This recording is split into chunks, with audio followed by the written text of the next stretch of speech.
கர்த்தர் யுத்தம் பண்ணுவார். அவர் பயங்கரமான தேவன். என்ன செய்தார் தெரியுமா? கடலை 2 பிளந்து அதுக்கு நடுவில் நடத்தி பார்வோனுடைய சேனையை கலங்கடித்தார், பயப்படுத்தினார். ரதத்தினுடைய சக்கரங்கள் கலண்டு ஓடுகிறது, பயந்து நடுங்கிறாங்க. ஐயோ, அவருடைய தேவன் யுத்தம் பண்ணுகிறார் என்று பயந்து நடுங்கும்படி செய்தார். கடலுக்குள்ளே அழித்து போட்டார். அவர் பயங்கரமான காரியத்தை செய்கிற தேவன். உங்களுக்கு செய்வார். நீங்க பயப்படுகிறபடி அவர் விடமாட்டார். உங்களை பயமுறுத்துகிற காரியங்கள் உங்களை பார்த்து பயந்து ஓட போகிறது. விசுவாசிக்கிறீங்களா?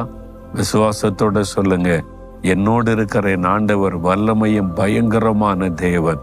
எனக்கு வல்லமையான காரியத்தை செய்வார், பயங்கரமான காரியத்தை செய்வார். நான் அதை விசுவாசிக்கிறேன். இன்றைக்கு என் காரியத்தில் ஆண்டோடைய வல்லமையும் பயங்கரமா வெளிப்பட போகிறது. மாற்ற